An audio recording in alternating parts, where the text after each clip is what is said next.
Hello, everybody. Welcome back to another episode of the Headspace Podcast. This is the show where we break down the newest hip-hop albums track by track, giving you our thoughts and opinions on every single song. This is a little bonus episode, and you may notice that Mr. Christopher is not with me today. My name is Holden Stephan Roy, and joining me is... your lady friend Bonnie. And today we are doing something a little bit special. It's actually a first on this channel, believe it or not. We'll be talking about the upcoming, as in, Not this yet is released. not out yet, album from Mr. California Ghost King, ProTools Calls of Zion. We'll get into that a little bit, how this all came to be. But now it's time for a little intro bit. We like to start the show letting everybody know we recognize we are not professionals, but we do like these albums. We do like to go through them track by tracks. We do like to give our thoughts and opinions on every single song because we are capable of doing just that. But we also recognize that sometimes things go over our head, or we miss some points, or we say some silly things. You know, some days are better than others and all that. And so we encourage comments greatly. And we look forward to seeing whatever y'all have to say about this review. And we look forward to engaging you there. We look forward to hearing what Mr. Lindell Williams says after he checks out this album and lets us know what he thinks. And, yeah. Before we jump into it, though, we do like to give a little shout out to the patrons at the beginning while everyone's still watching. So special thanks to the patrons. It's Milga Dempsey, Chris Barrow, Jonathan Barnes, DJ Black Hurricane, Lindell Williams, and Coney Sparse. And on that note, Bonnie, why don't you tell us what album we're going to be talking about today? Well, so we are doing California Ghost King, Protools Calls of Zion.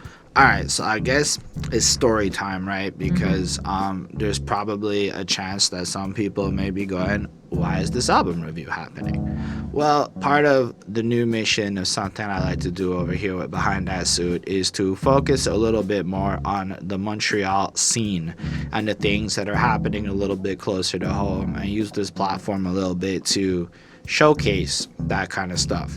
Now, it was made abundantly clear to me that California Ghost King himself is, who is a member of the Sovereign Movement music movement? Yeah. Yep. I'm sorry if I said that poorly. So there's like a whole group of musicians doing something over here. Yeah, but he's from California himself, so he technically apparently doesn't count as a Montreal artist specifically. But he comes to Quebec and he's Montreal. He hangs as I out understand here. it, he's currently in Montreal. So how I know about these guys, because like they're local, is they used to do this thing called Big Bang Montreal. I don't know if it's still happening. I believe it has ended, and it was like this open mic event where you could just like sign up, and regardless to who you were or what genre you did of like art, whether it was stand-up comedy or spoken word, or you picked up a guitar, or you gave the DJ Mark Magnanimous, I think I said that bad too, that dude's freaking awesome, DJ Mark whatever. Magnanimous? Yeah. He's amazing. If you see him at an event, you know you're in for a good time. So you would hand him your little USB, and he would take your MP3 files or whatever, and then you would go do your thing.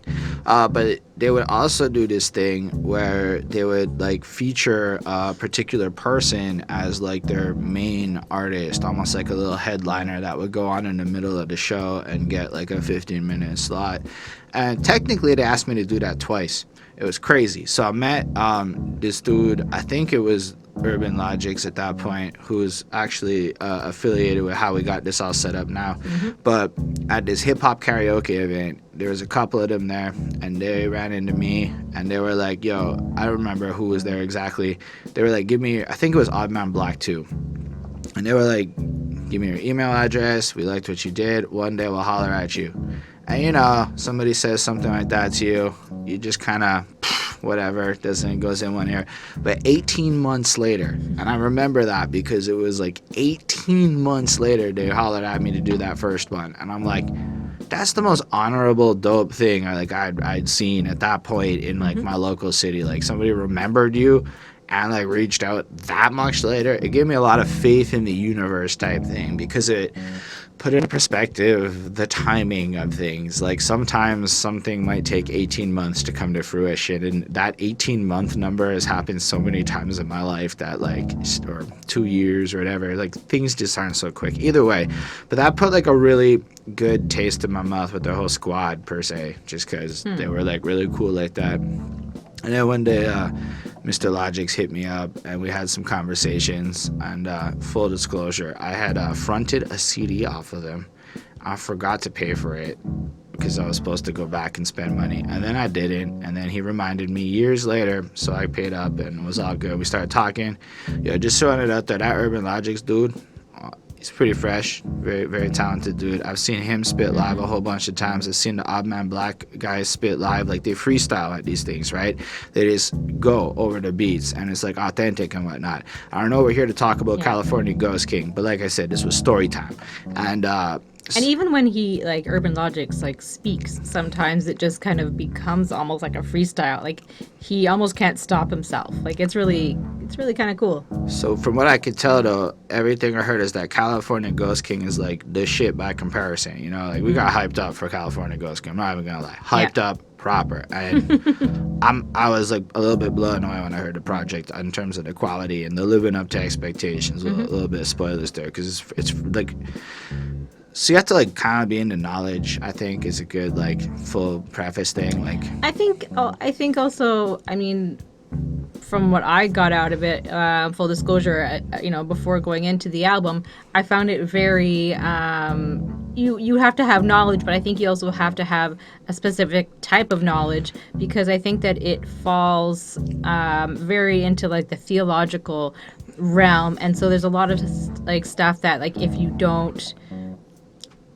Like, it's great to listen to and everything, but like sometimes like the topics are very like theological. I think we'll go into. I want to talk about that we'll more talk as about we get into the project.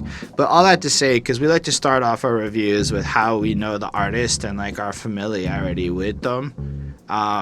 Because I think it's fair. Like, if you've been a fan for 20 years of the particular individuals involved and whatnot, you're gonna feel a completely different way than if this is, say, like your first real full album experience or something along those lines. And I just think it's been fair. So this is how we do it. So in my case with California Ghost King, prior to this project, I had seen a music video he was in at one point when I was curious. Actually, I was trying to find an Urban Logix music video, and I found one that has California Ghost King in it, and like you watch it, and it was really cool. I can't remember the name of the song right now. I'll link it below, though, so that you guys can see what I'm talking about. So look in the description for a link to that music video.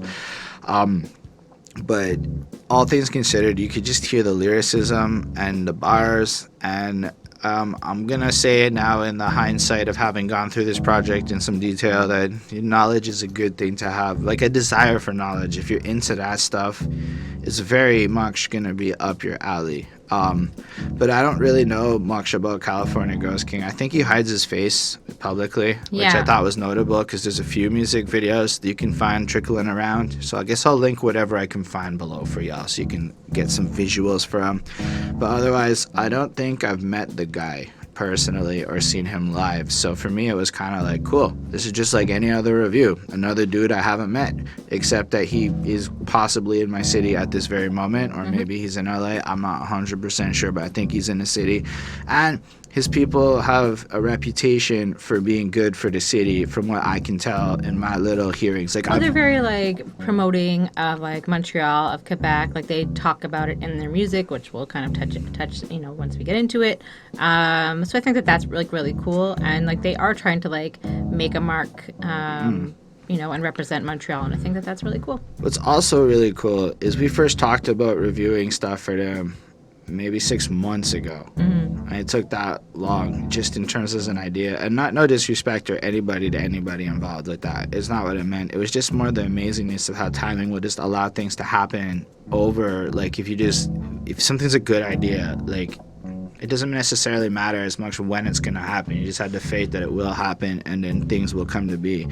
Anyway, I guess expectation management is a huge thing that's on my mind in a lot of ways. Timing of when to do stuff and whatnot. Anyway, all that to say, we got the opportunity to talk about this project, and I'm kind of excited to do that now. It's called ProTools Calls of Zion, which is an interesting title because Pro Tools being the music making program that is synonymous with sound engineering and making your album, like Pro Tools changed music in a big way, is a common idea within the music industry. There was like the pre-Pro Tools era, and then there's Pro Tools, and how everybody can make music now, kind of thing, in a sense, but not like anybody, but it changed how music was created in a literal way. And then Calls of Zion has almost like this prophetic scrolly type feel to it. I'm looking at the cover now where there's a scroll on it, which you should see in the corner.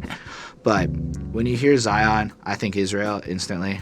I don't know if that's the right thing to think of, but I think Zionist, and then that just instantly links to Israel. And whether or not that's the original purpose of the word, it's just the first thing. But it makes me think in the realms of religious calling, or like a more powerful statement, like it's important. And then Zion, just holy land, like I don't know, I can't not think that when that word pops into my head. Although maybe I can just Google the word and get like a quick definition, which is maybe something I should have done ahead of time. But that's why we got computers. Zion, like again, like the theology kind of overarching theme of like this album, so that it's in the title, and like we still have to like Google it. So. Well, I should have done it, but I should probably just know this. I feel a little ignorant here live on this. But probably, whatever. I mean, I don't know. But like according to Oxford Dictionary, which is a fun source, the hill of Jerusalem on which the city of David was built. In Christian thought, the heavenly city or kingdom of heaven. So even just looking at that, this is how you should listen to a lot of these albums, in my opinion. You do that, you look up these words, you see their definitions, and you're like, oh, so it's almost like a heavenly proclamation. It's almost like even the title, now that I looked up the word Zion, which I should have done beforehand, it changes it. Like now it's like the musical call of the heavenly claims. It's like this album is a representation of how to achieve maybe a more higher state of being through music, which I think is freaking important. Just within myself, I'm inspired by the Italian Renaissance, where a bunch of artist dudes used art to subvert the authoritative nature of the church, because science was like being suppressed and whatnot, and a lot of art took some sneakies and influenced people to think different. And I think in our modern era, with all of the garbage out there in terms of media messaging, music could be used differently by us artisty types to influence the youth. So just seeing this title gets me hella excited about the intentions of California Ghost King. You know what I mean? Like, just tells you what it's about. It's a good title. The cover's fine. I don't know if those flowers or whatever has symbols. Well, I think the fleur-de-lis is pretty clear. But yeah, I think that's exactly it. It's a nice, document scroll with like the title and the name of like, the artist and the album. And then there's like these fleur-de-lis, which are Quebec. Representing Quebec, because that's what's on the Quebec flag, or for fleur-de-lis, or lilies of the valleys for all of you Anglophones. Whoa! It's a lily of the valley? Yeah. No. I thought they were different. It's a lily. It's a lily. Fleur-de-lis. Isn't that Lille an island? Or is it a valley? I think it's fleur-de-lis. I think that's what it is. It's a lily of the valley, as far as I'm aware, or just a lily. I don't know if it's just like a particular type of lily, but it's a lily. And that's what's on the Quebec flag, which is taken from France. They've got a lot of symbolism and like their I guess like the kings and stuff like that had a lot of fleur-de-lis on their stuff. So I think it's kind of cool because I think it's just an icon that was stylized in image. What's from like ancient France and crap. Yeah, but it's a lily. Yes. And I think, anyways. So it's kind of cool because like just like the album and like the title, California Ghost King, and like you're seeing all of that, and it's sort of interesting that just from that you're getting like this like dual citizenship kind of situation. Like they're representing Quebec, and at the same time they're representing California, and I think that's kind of cool. Yeah, which is cool. I got distracted trying to learn about that. There's lilies and irises, and I got real distracted there with the flower etymologies. And I think we are more interested, or you guys might care about the flowers. Let us know in the comments if the flowers is an interesting topic and you'd like to see behind that suit to a breakdown of floral stuff. Maybe you don't care.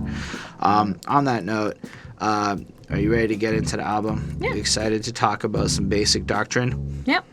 If they put me in their swords and I don't seek after their coonery awards, yeah. This song has 3 parts, I would call it.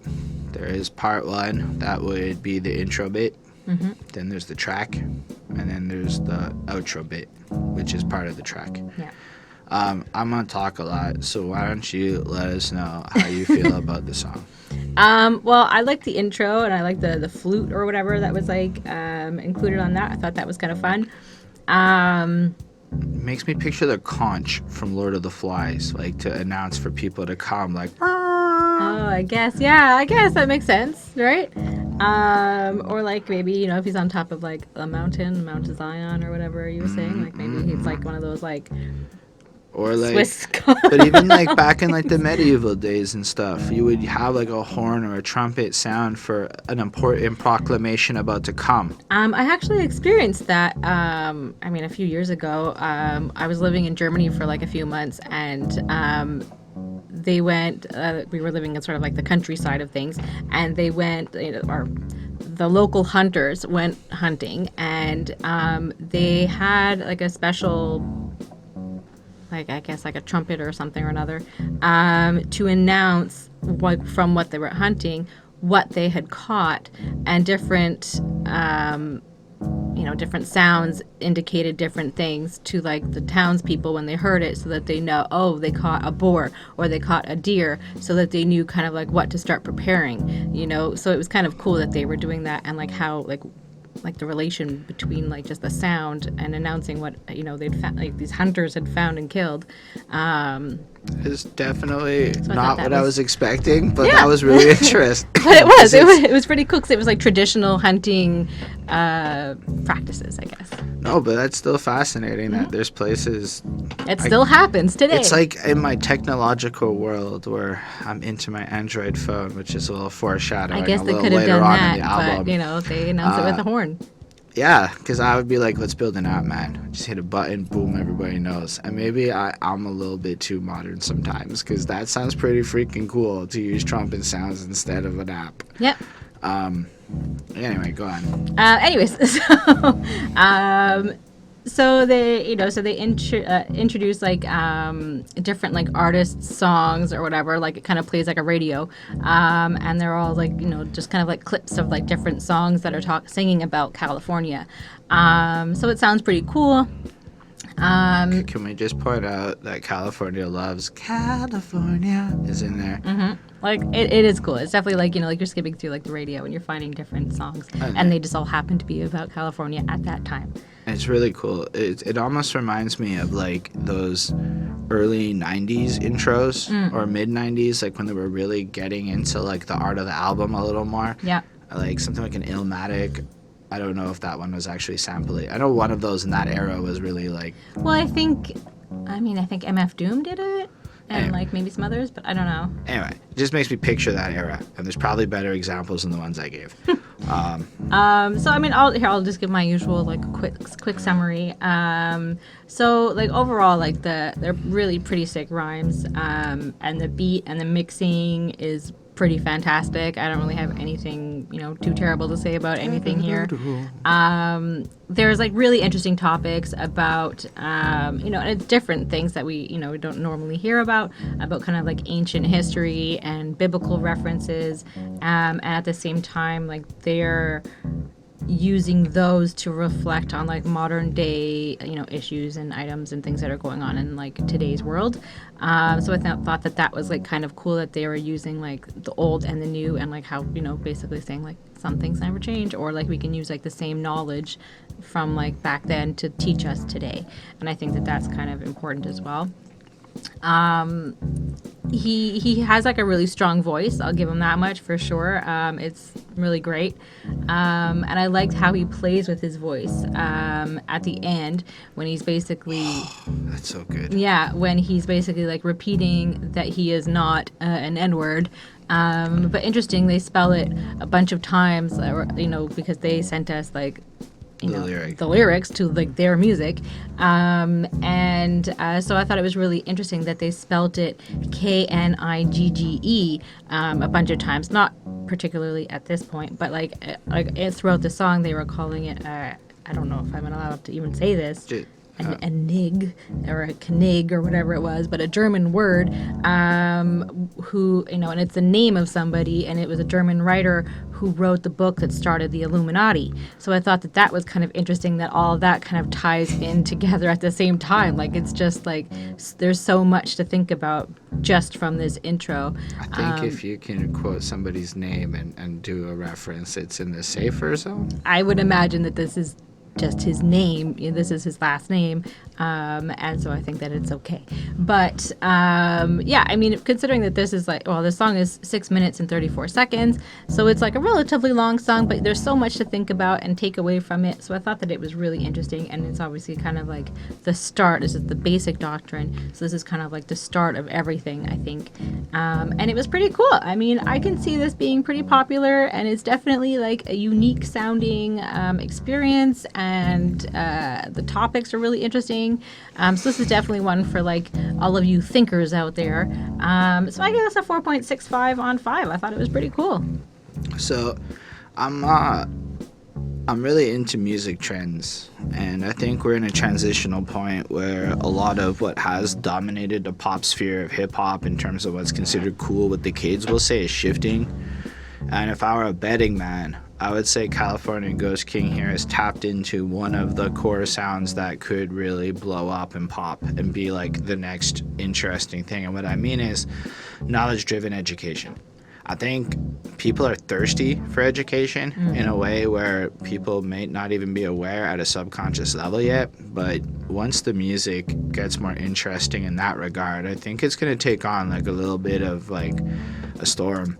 But more importantly is you can hear the years of experience in the man's flow. Like, this guy knows how to rap like any of the best of them, like for real, just in terms of technique and flow. But what I really liked from the song is when you do that little intro, the last one, because it's all like California, and then the last one is some lady going, "My California King," or whatever. I believe that was Rihanna. That might be. I don't really listen to Rihanna very much, so. Is it Rihanna? I made no effort to try to identify any of the samples used. I just knew the Tupac one. Katy Perry? I can't remember who it is. But then it was almost fitting, right? Like, it's like California, like hyping him up because of his name, and then like because he's a king, California Ghost King, to have that like my California King thing, and then the beat drops, and I'm gonna tell you something.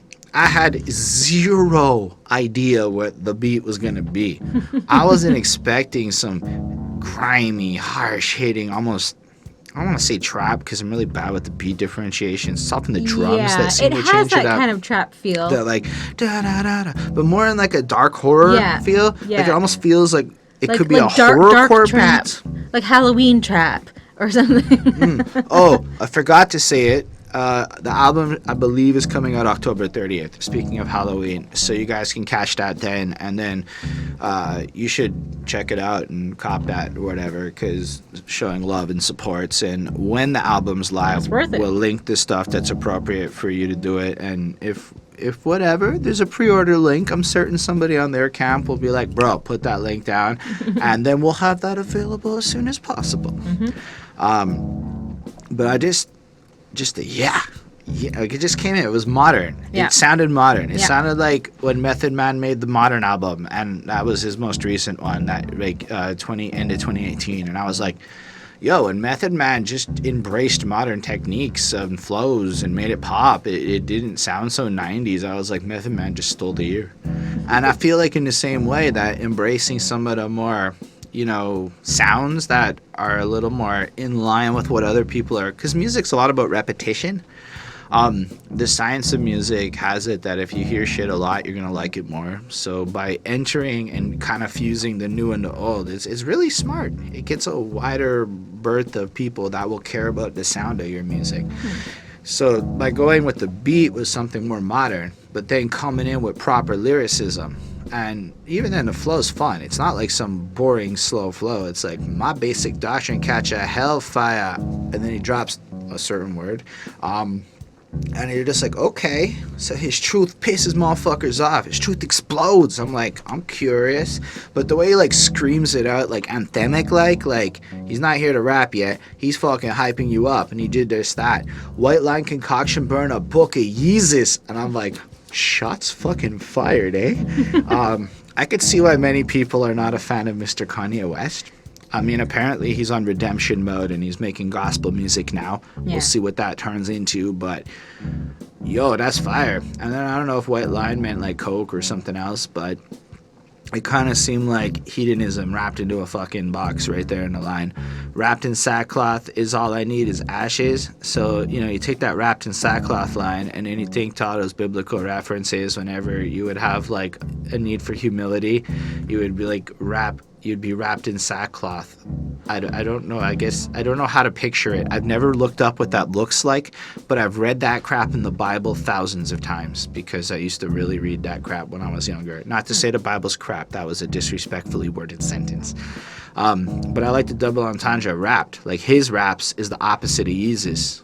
I'm not going to go in this deep the entire freaking album. I just wanted to show y'all how actually intelligently written this was. Yep. There's a lot of lyrics, so we might not go through the whole track like this. But just to have Yeezus being maybe the example of the egotisticals in your rhyming, right? Mm-hmm. And then to follow up with you rapping in sackcloth with humility, almost like the humble leader's supposed to be. All I need is ashes, you know, like because you would then cover yourself in ashes and be almost like make yourself disgusting so that you could be the lowest of lows and embrace the humility of the world. And we're what? 2 lines in, and that was smart. I didn't actually catch that Yeezus sackcloth thing until very this second, so I'm very glad I caught that, but it's really intelligent, and the way he's rapping it with that flow, it kind of is nice, you know? Phrases aside, the slight will raise you right, ma.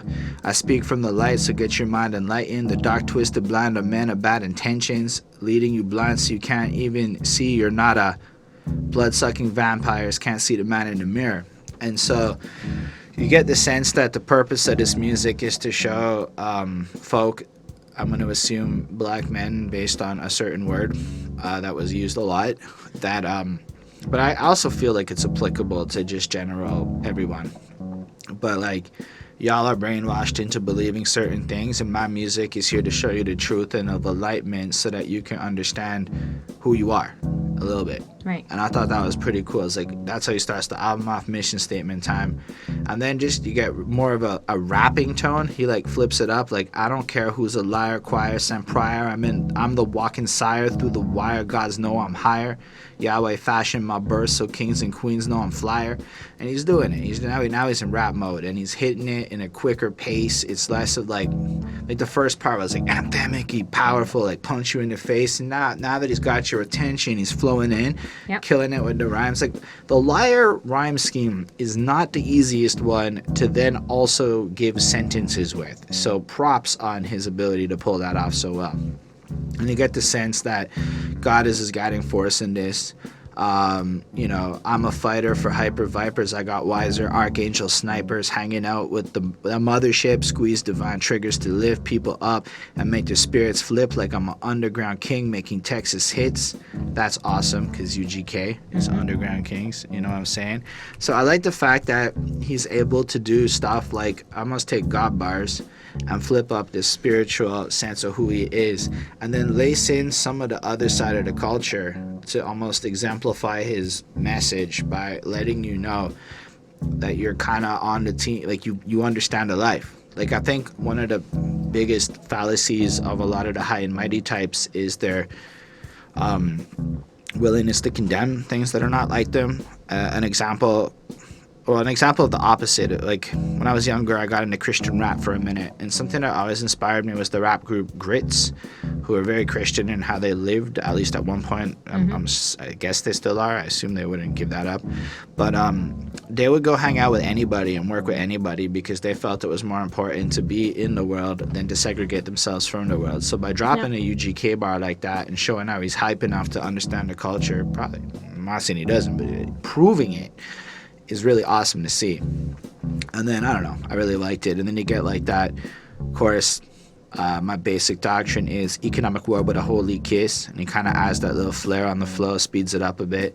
And so you can see he's got an anthemic feel, a more standard flow, some quick trickery going on. And it's all in the first track, and I think it's an interesting choice to not necessarily go balls to the walls on any of the particular trips, but to add a versatile approach to the way that you're rhyming like that is interesting to me. At least it keeps me more engaged, because 6-minute song lengths are a little bit like a little bit daunting. And then it's good, so I was cool with that. I don't know. I like the hook. It's proper. It kind of follows suit in the theme of the song, but it's laying it down that his basic doctrine is, kind of about economic. Yeah, that was lame. But kind of like there's a war going on. My basic doctrine is on this side of things. I'm gonna give you the truth. I'm gonna give you the realness. They ball in Babylon until they fall. Like, look at that line. So Babylon being, I don't know, in my head that just means sin and darkness and bad times. That's how it parallels to me. So it's a good time in hell until it's kind of over. So you can go do all the hedonistics. You can all go do the rock star life. But at the end of the day, that has a stamp where you might fall. It's not true wealth of your soul and crap. Then you got the whole second verse, which comes in, and this verse is longer than the other one. I like lines like, buried in mental graves of ignorance, not knowing who king is.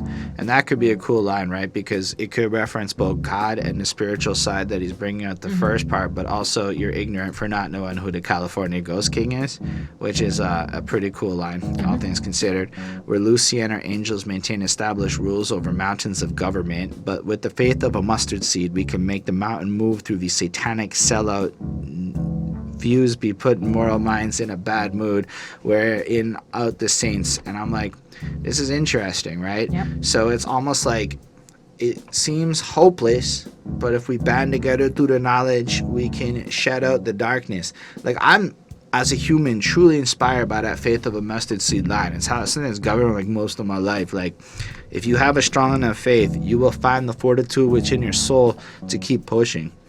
So if we can group together and make communal fortitude of our souls to keep pushing, you can, and essentially move through the views that have been detrimental. Like, it would not be unfair to say that a bunch of people with my skin color up top are totally okay with having a bunch of toxic messages flow through record labels to keep certain demographics in a state of ignorance as to what's cool.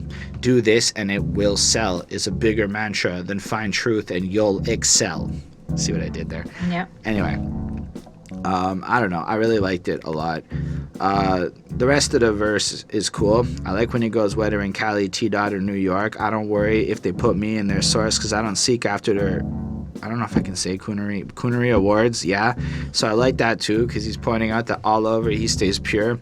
He's not interested in the awards that are almost like, I mean, if you look at the coonery word, it's like a person who's selling out for the white dude to basically dance and make money for whatever. And there's a debate as to whether or not that's okay or not. You'll have... Yeah, we've definitely talked about it.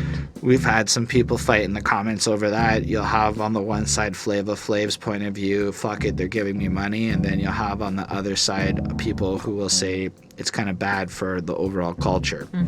So I appreciate the fact that he's saying this doesn't mean anything to me, because it's basically there for the sake of, making these people happy, not being the community that it's supposed to be for. Yep. And a lot of these award shows are just pure bullshit. Like, I don't give a fuck about a Grammy. Like, I mean, it's a cool idea. Like, yeah, it would be cool just because of vanity.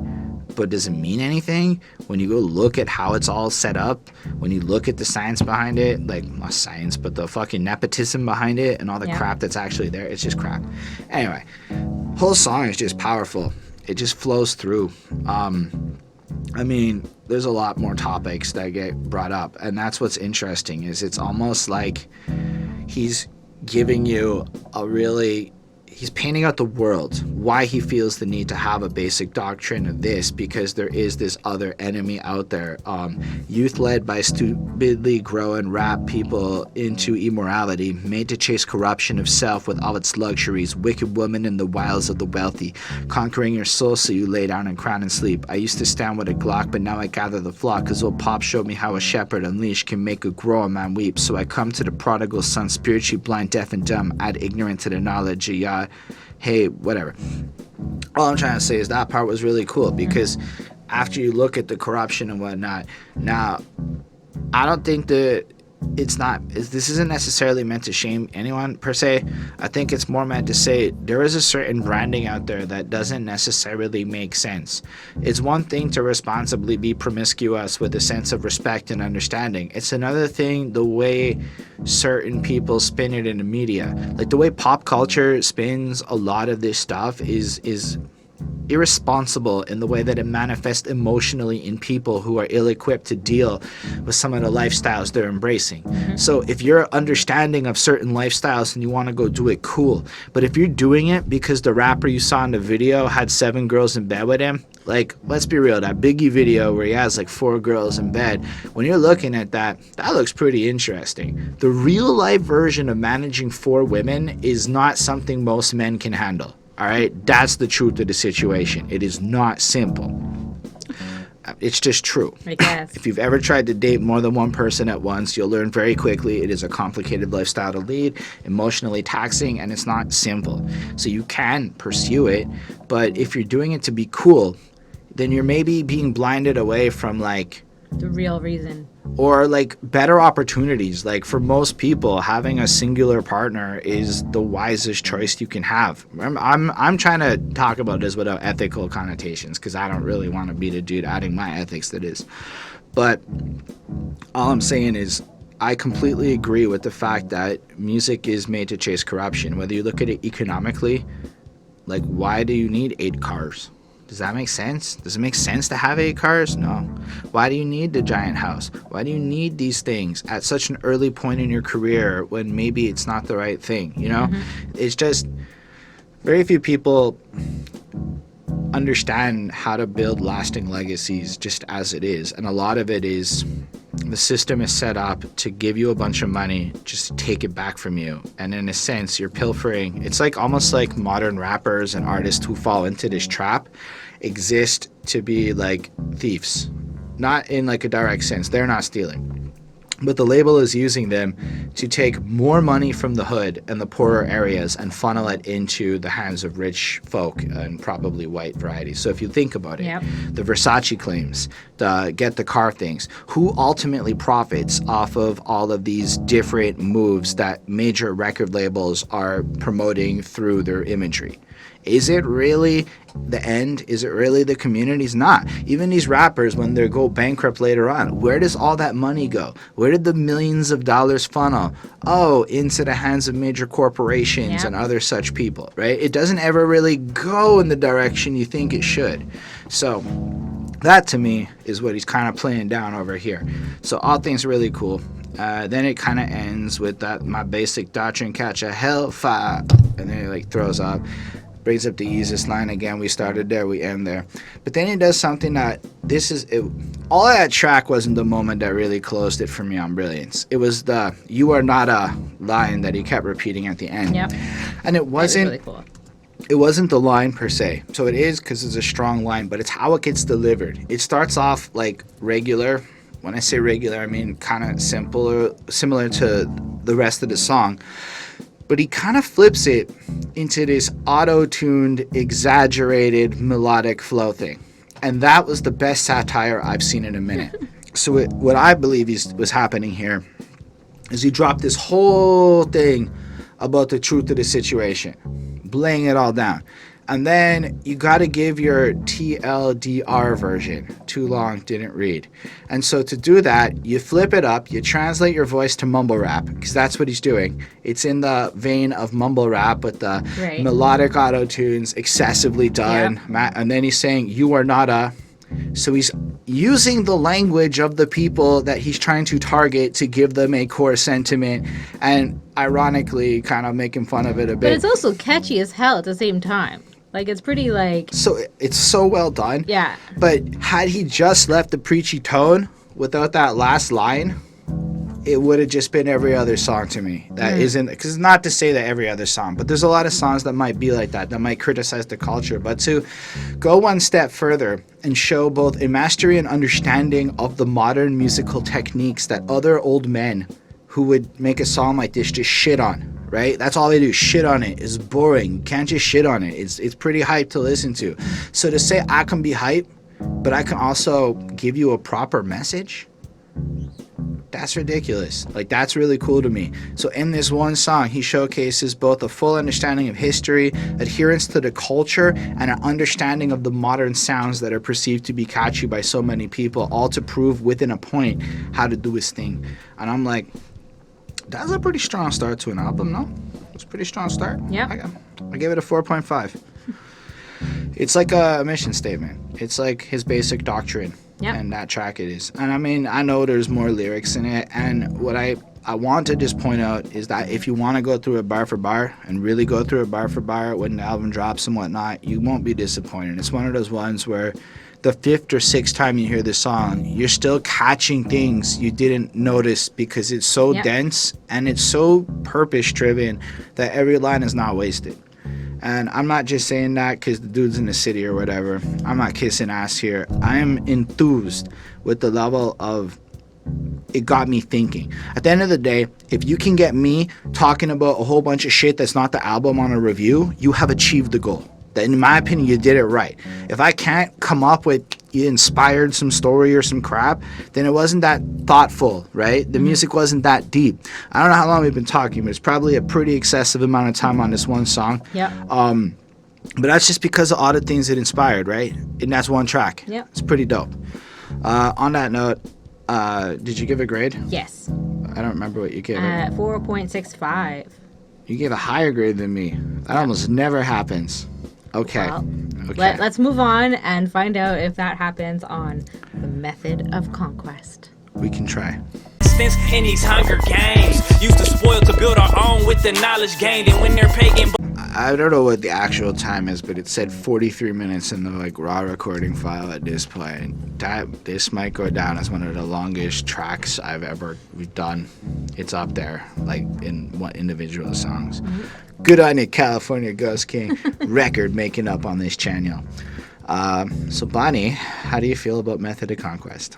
So we're hearing drinks being poured, and I like that. It kind of, and like some of this, like I don't know if it's maybe just like the California influence, but some of his sound and like I don't know, it feels a little Snoop Dogg to me, and like that's kind of what I mean. Obviously, that's a different thing pouring, but oh, you're talking about I think it's Gin and Juice where he's pissing at the beginning of the song. It's like similar. It's like I don't know, and I think that also his overall sound a little bit sometimes. I do like West Coast rap. Kind of flows into like the Snoop Dogg kind of sound. So if you like that, definitely check this out. So it's got some like funky mixing and like warping like the voices and stuff like that. And like the beat is like really sick. I think back to like the warping voice. It's more like a sort of like an Alvin and the Chipmunks kind of situation going on. I think it's pitch shifting. Yeah, I don't know what it's called. That's when you makes sense though. When you increase the speed of something, it goes more high pitched. Yeah. Or you make it go lower, it goes blah, blah, yeah. Blah. So I think it's that mixed with sense. other effects. I don't really know. I'm not an engineer. I just know that there's more than auto-tune in life that people use. Yeah, true. And like I like that he shouts out like Montreal and Quebec on this song, and I think he does that kind of more towards the end, and especially like since he's clearly like representing I think on like the cover, so it's always nice to hear that. Wherever you are, if anybody shouts out where you're from, you're like, oh yeah, that's cool. So I mean, it's cool. My favorite lines are rap adventures are made famous to scam boys into thinking that babies can be born out of the anus of a man, and he repeats that a few times, and I think it's true. I think that like kind of like these like people can convince things with their music, like to make you believe certain things almost. And I think that like that's kind of what he's saying, like, you know, we can convince you even like that, you know, babies are born from, you know, the anus of men instead of the vaginas of women. And I think that that's kind of like something that they could like kind of, I don't know, that's kind of what I was thinking, that, you know, music can change, I guess, sort of like the education. It becomes an education source. And I think that that's what they're trying to use their music for, as an education source. Also wondered if simultaneously that was commenting on the feminization of black men that seems to be happening through music. Now, as much as I'm all through the LGBTQT plus stuff, like I get that that's a world that it, you know, it makes total sense to me. I don't have any hate there. But there does seem to be this active effort, when you really look at it, into effeminizing black men as much as possible, based on our mannered standards of manliness and effeminate and all of that. It's weird, like, and maybe it's just across the board, but it seems like, or maybe the only people who care seem to be black men, and nobody else seems to be care that it's happening everywhere else. That's not true. I see lots of white dudes fucking yelling on the internet about this. So I think music is being done in a huge way. Like, you have major rap artists promoting people, you know, actually wearing dresses, getting more into makeup, and moving away from traditional manly stereotypes and stuff. And whether or not you're supporting this, when I heard that, I wondered if it was like, that's the extreme of where that goes. It's like it convinces you that you could become something that's literally impossible. Like, you want to become a woman so badly, but you can't really have a kid like that. Okay. And then that's kind of what I might be wrong, and I think it's cool that, and I think what you're saying is also true. Don't get me wrong. Right. And I just wondered if that was like the other twist on the line. Interesting. But okay, yeah. I mean, that's pretty much it. See, more to think about. So yeah, and there's a lot of like ancient references again that they're making, and I don't necessarily understand everything that they're saying, but I get the gist of a lot of what the connections are, and like things that they're comparing other things to. So like it kind of makes sense. You know, I didn't have to have my Bible on me to like quickly read through it or anything. But I think it's pretty cool, and I really like the rhymes. It's really kind of funky, and it's well spit, and it's interesting to listen to in the ears. Like, it's just kind of like a cool song. So I give it a 4.5 on 5. Cool. I like to cook a lot, actually, not knowing the potion that they've drunk too many afros are going punk. So Afro Punk is a festival. Yeah. But if you think about from a fashion perspective, a lot of people are giving up the afros to go do punk shit, like dye their hair funky colors and do a bunch of stuff like that. You know, like, I love punk fashion, don't get me wrong, but I can understand the more political side of it, because if you think to like more of a Nation of Islam approach, and I'm limited in my understanding of all this, but a lot of that black centrism stuff was about your natural, what you come from, and having and maintaining those styles per se. So I don't know, it just kind of was interesting. It looks like there's a cultural and understanding of oneself identity split. Like, people aren't embracing who they are. It seems like they're gravitating towards other things, Right. which are being promoted through music. Materialism is their new religion. And then everybody knows who Six God is. That's Drake. Six God says, go get them J's, boy. I'll say it's hedonism. And I'm like, I also say it's hedonism. Okay. Old Navy, some shirt I got on the website that let me put my whatever. That was me. That was not Old Navy, but it's still like $20. Mostly because I used to work at Old Navy. But and for that's real, how he ended up with all of this. I go to Village de Valeur, which is Value Village, which is cheap clothes. It's thrift shop to those Americans watching. It's the thrift shop of Montreal. It's the good one. The good one that gets their stuff from corporations and isn't a real thrift shop. In fact, 90% of their Isn't clothing... it owned by Walmart? It might be, but 90% of their clothing is new clothes given to them as like hand-me-downs from companies, not It's like an the actual excess donation. stuff, yeah. If you are in Montreal and want to do the real donation things, Renaissance is the company for you. But if you're a guy, good luck. Go to Village de Valeur. It's just got better deals. Either way. And Halloween accessories, because that's all coming up. True. Six God says, Summer 16 boy, that sound like Satanism. I don't get that line at all. Yeah, I found those ones a little bit weird. No, I mean, I didn't know Like, it. I didn't quite get that particular one. But Six God says, YOLO boy, I say a path to destruction made total sense to me. Because they, as in Young Money Entertainment, at some point tried to copyright YOLO. In like, she said it. She said she don't know the. She said she want a photo. You already know the. You only live once. That's the motto. YOLO, and they say every day. That was the motto from Drake and Lil Wayne back in like one of his earlier albums. Okay. And then they really were riding that YOLO thing with the intent that you only live once, so you fucking should just hedonistically approach life until you die. Yeah, do it. Yeah. Anyway. Or not. I think that's what you were saying. And then I like the beat on this track more. I feel like it was just hyper. Like it was like the other beat was cool. Yeah. But this beat was better. That's the only way I can describe it. I'm not the greatest with beat descriptions, but from a production point of view, it was rich. It was deep. It sounded good on shitty headphones, and it sounded good on good headphones. So whoever mastered this crap mastered it really, really, really well. Yeah. I could tell the mastering was good, and I assume because everything was clear and I could identify it, the mixing was good. Therefore, everybody killed it on an engineering front. And I just like the stuff, like they put in the drinks, whatever, and they're not afraid to like create more of a theatrical experience out of the track. As far as the verses go, it's pretty good rhyming. It's more, I feel like it's a steady flow. With my holy 24, I'll fight a stealth. You work quietly in circling camps with these unhealthy whores. Feed them the world, they eat it. Their soul is restored. If they reject it, we're plundering their lot till it's an empty drawer.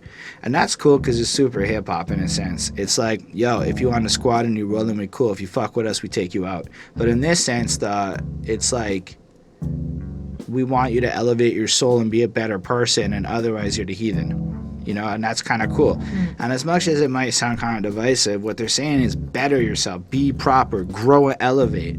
And maybe there should be some standard in society where people who elevate and grow have something going on, and you gotta, because as much as everyone wants to be like, let me live the way I want to live, right?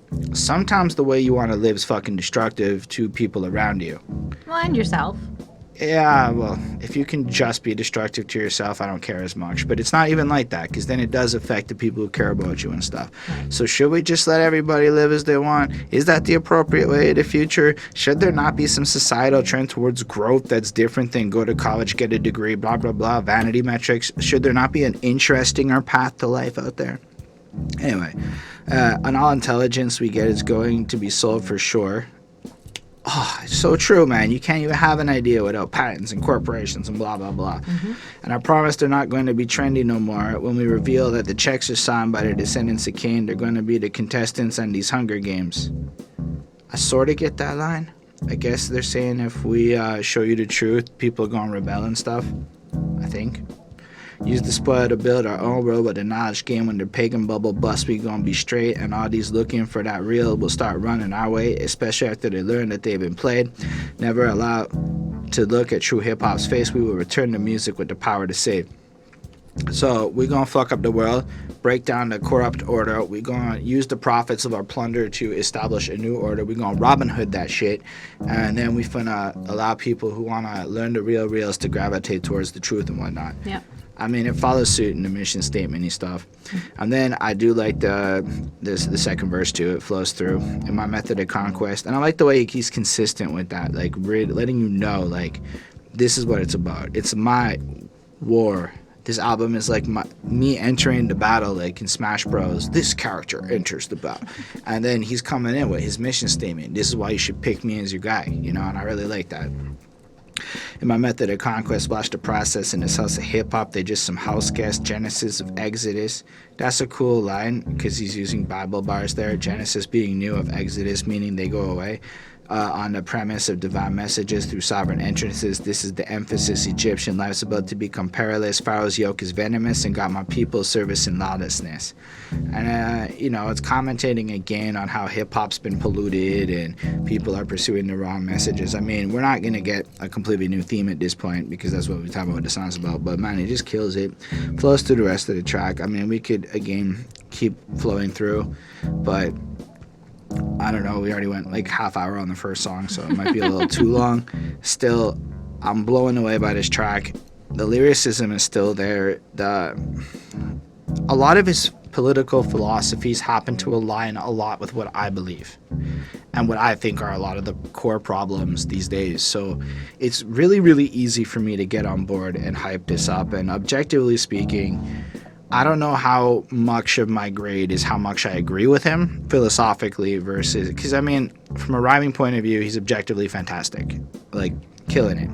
From a content point of view, I could see how if I disagreed with him, I might not feel the same way, but I respect how strong it comes off. Like, you feel the conviction of what he believes to the core of his soul in every bar. And that, I think, is really something that even if I did disagree with him, I would still respect him. Like, maybe there's some points I'm not 100% agreeing with, but like, he makes it really easy to almost like I want to have a conversation with him after hearing the album because he just sounds so interesting as a dude. Anyway, I gave this a 4.75 because it was a little shorter, a little less. Yeah. Look, intro, outro stuffs, they have their purposes, they make their points. It's a little less what I'm going to be bumping on a regular. But I like this one more. I really, really did. Don't worry, I'm not just going to be giving ridiculously high grades the whole way through saying I love it. I'm not to say that it's not an amazing album, but we can look at the takeover technique next. Yeah. Judite minds to reveal. They propose that our young black men wear skirts, kilts, and heels. So this is absolutely going to be one of those albums where my grade is more related to the beat and the overall construction of the hook, let's say, and the melodies, than it is really the quality of any of the tracks. So I want to establish that my objective mind goes... But the quality is still pretty good. Yeah, the quality is equal. Like, every song is the same as far as, like, quality goes. And I don't mean it, like... When I say it more like technical quality. Like, is the rapper dropping the ball here? Is the subject matter all of a sudden getting whack? Is the flow of the album consistent? Does it all make sense? Like, these, on this level, absolutely. Unfortunately, I don't like this hook as much from, like, an enjoyment point of view. Conceptually, it's up there, 100%. But the Black Devil, Red Devil, just the way he did it, I mean, I liked it in the sense of thinking about it more than I did about listening to it, if that makes sense. Yeah, yes, it does. But still, it is somebody else gonna like it. That's all I'm trying to say. Conceptually, be careful to never let them in the temple until the earth's inherited by the meek through Pasak. I don't know what Pasak is. Peep my takeover technique. And I guess devils come in all shapes and sizes. Everybody could be a devil, and be careful of who you let into your court. Yep. That's what I took from that. Yeah. Yeah, you want to comment? I know I'm gonna talk a lot. No, I mean, like, I agree with you. It's pretty similar thoughts for me. Like you said, black devil, red devil, white devil, yellow devil. Be careful, never let them into the temple.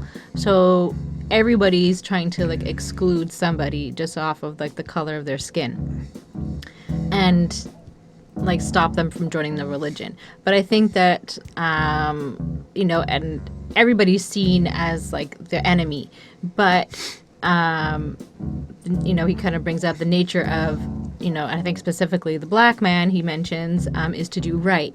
And so you shouldn't be, like, excluding people.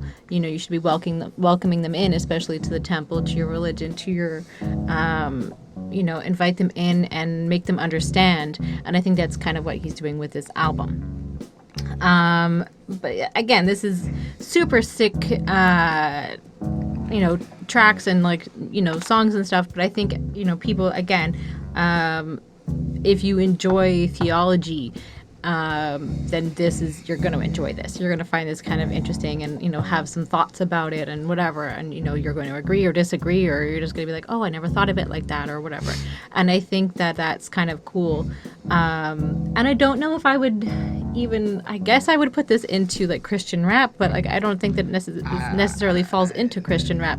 But I don't know that I would. I mean, I don't know how else I would, like, term this, or, like, religious rap here's or the thing. Something. There's just not enough Jesus for this to be Christian rap. Okay. And that's as I understand it, that's a big topic in and of itself. I suppose, yeah, it makes sense. anyway, something I've It's religious rap in a sense, or theological rap, and I think that that's kind of maybe like the best way to put it.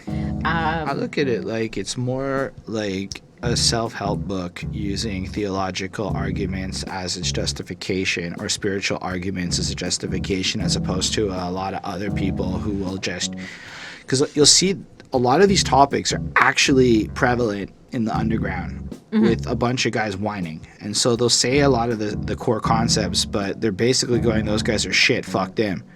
Instead, it's not so educational driven, and they're just using history, of which a lot of these things are historical religious ideas, I believe, to like kind of justify the concepts. Right. So I don't know if I'd call it religious so much as, if anything, more faith or spiritual. Those would be words I'd more use. Okay. Like, I think that, like, KRS-One, like, would be kind of, like, in, like, that sort of realm. Like, this, like, it's less religious. Teachers. And, yeah, it's, like, less religious and more... I would call California Ghost King a teacher. Yeah, yep, absolutely. Anyways, that's just, like, kind of my, like, thoughts on that. And it has some, like, really, like, super sick rhymes. I mean, I can just, like, pull up some because, like, they're pretty cool. Let me just do that right now. I just have to say, when he goes, and support ungodly HR bills, I have a relationship with the letters HR that are different than most other people's. Okay. My name is Holden Roy, as I said it earlier. You can abbreviate that to HR. So there is a part of me that reads this line and can't not read it as unsupport ungodly Holden Roy bills. And I'm like, I hate fucking HR as an acronym. Go on. I would not support those ungodly HR bills either. But anyways, I just think it's really cool. I wasn't really sure, like, some of the things that they're talking about, like you mentioned, I think, as well.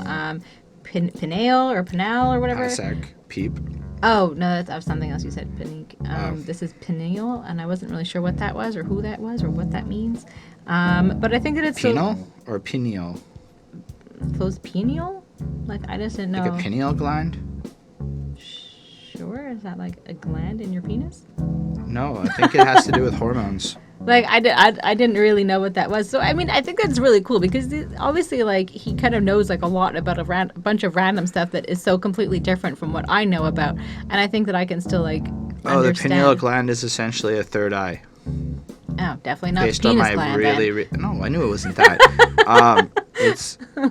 It has to do with your endocrine system, which I believe is the nerves and senses and things. And we're going into biology bars here, okay? Yeah. So I mean, like I said, a lot of things I don't necessarily know about, but I think it's but really check the cool. line. With those few feeble weasels with closed pineal sheepling, the gullible and the mental states that land them into prison states of the penal.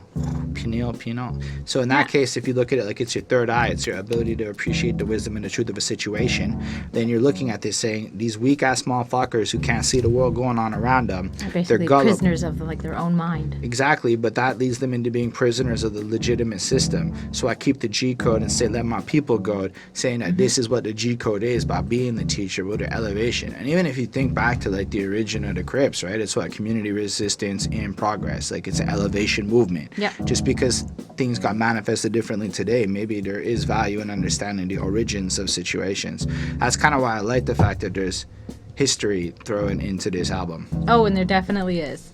So, I mean, there's a lot going on here. And so, like, that's what I mean. Like, there's a lot that, like, you know, I wouldn't catch. And I wouldn't catch, you know, like, even, like, you know, you just kind of caught that. And It's because I Googled, and we should all be. And you know what? Maybe there's that's a lot to Google. And I guess it says something about the level of wide knowledge that Mr. Ghost King has. Can we call him Mr. Ghost King? I guess that's weird. Is that weird? California Ghost King, Mr. Ghost King? I don't know. Go on. Your royalty, your highness. Anyways, I just thought it was really cool. It's the beat is really well made. Agreeing with you on that. It sort of like has this sort of like anxious and creepy and cool feeling, like all at the same time, and it kind of like it makes you feel something, and I think that it was really cool and like super tight. So I give this a 4.4 on 5. So I'm pretty sure this track, though, like if you look at the verses, is a lot more directly about the music industry and stuff. Like, in Yahweh's name I claim divinity. They blaspheme as if they're gods, but don't own their own industry. So these are a comment, I guess. So he puts God first, but then you know how there's a group of people who will call themselves gods because that is to mean a black man as I understand it. But they call themselves that, but it's blasphemy because they don't own the industry. As in, how are you going to be a god in an industry that's polluted like that? They flaunt Wasn't nature. blasphemy like taking like God's name in vain? And so like that's kind of like what they're saying? So in a sense, or it's like using God's name in a bad way, and it's like a crime to use God's name for non-holy purposes. I try very hard in my life to not blaspheme, actually, to this very day. I'm terrible at it sometimes, but I'm pretty good. Like, I try hard, is what I'm saying. It's something I'm aware of, at least. But he justifies this by they flaunt major slavery deals, pushing wicked fantasies as if it were real. That's fair, man. How you supposed to be about enlightenment and stuff when you promoting toxicity, which is a lot of what these, especially a 360 deal. Yo, like, I suppose if you're 21 and it's your only way out, maybe there's some value in the hype machine that can come from it, but it still seems like 1 in 100 guys who get signed break away from a label and have a career. Like, it just looks more like it's not a good deal for a lifelong career, you know? My acts understand when I say Satan's been revealed, and yes, I hate deceivers and demonstrate the will to be a hireling instead of a gathering, the Judahite minds to rebuild. So he's pointing out how, again, these people who are in the industry claiming whatever aren't acting out in a certain way. Like, a fascinating thing and just a real life example, and I don't know if it fully relates, but it was we're gonna review Isham, so I got really fascinated and I read a whole bunch of forum threads about Isham's beefs with guys like ICP and Eminem. And when Eminem dropped Detroit vs. Everybody in 2015 or 14 or whenever it was, Isham was mad, and he's like, you can't just claim like Detroit. You know, what do you do for Detroit? You don't put Detroit rappers on your albums. You have a radio station. You don't play Detroit rappers. You don't give back to Detroit's community, yet you claim Detroit. You're just from here. You know, are you really from Detroit? And this is Eminem. Right. When I look at Eminem from the cultural leadership point of view, he's not. He's just a guy who wants more of my money and more of my time and more of my attention, and he doesn't want to give me anything. He just wants more from me. And if I even don't think correctly about Eminem, he'll spend a year, this is the last year, doing features complaining about how his old fans have turned on him because we think his new stuff isn't exactly substance-driven. I don't know. I don't believe I'm alone in that point of view, but I notice it's not as paralleled with the kids. So it's more important for a guy like Eminem to take money from 16 to 22-year-olds via marketing gimmicks than it is to try to do something with substance to whatever. So yeah, he'll break records, but I don't know that anything he's doing now is going to do more than just break some records in a vain kind of way. So when I think about this track, it makes me think about that kind of people, who the industry actually is and how people like think about them and who's so cool. Because if you're a lot of young cats, being Eminem is the shit. If you're me, it's not. It's not who I want to be, you know? Right. Even if I never make that kind of money. It's not that important to me. Then you get the next part. The blind say executives want immorality in hip-hop because that's what white listeners crave. That's true. I do think that sentence is true. They do believe that that's what white listeners want. I don't know if that's true, though. That's what white listeners want, though. Because otherwise folk music wouldn't be so fucking popular. And folk music is like the antithesis to that argument. White people gravitate to folk music because it's like a counter to pop. It's authentic lyrics. It's basically what hip-hop gives to a lot of people in the sense of what it's supposed to be. I guess so. I mean, like I know. the nicer life, I guess, the easy life. It's not. There's a lot of drug addiction. There's a lot of real in folk music. Maybe I haven't listened to real it in a long shit. time. Like real folk music's about real shit. Wherever you're from, the problems you're facing, whatever, it's going to be about that. It's going to be commentary on your world. It's not going to be fluffy pop hedonism. Like, anyway, in a sense, one could argue that hip-hop is a folk music of, and I'm talking about technical definitions, of the region Like that it the comes from. grassroots movement. Yeah. Anyway, not that it is, but it came from that like thing, because now it's could also be argued hip hop is pop music today, and that's just kind of where it's at. So I question why people don't separate the label of hip hop pop and just hip hop and not Well, I recognize these are think two there's different different. things. I think there's what's popular and what is just, that's what pop music is. It's what popular, and like what, the other side of hip hop, where it's maybe not played on the radio, but it's still good and it's still hip hop and it's still listenable, and why not?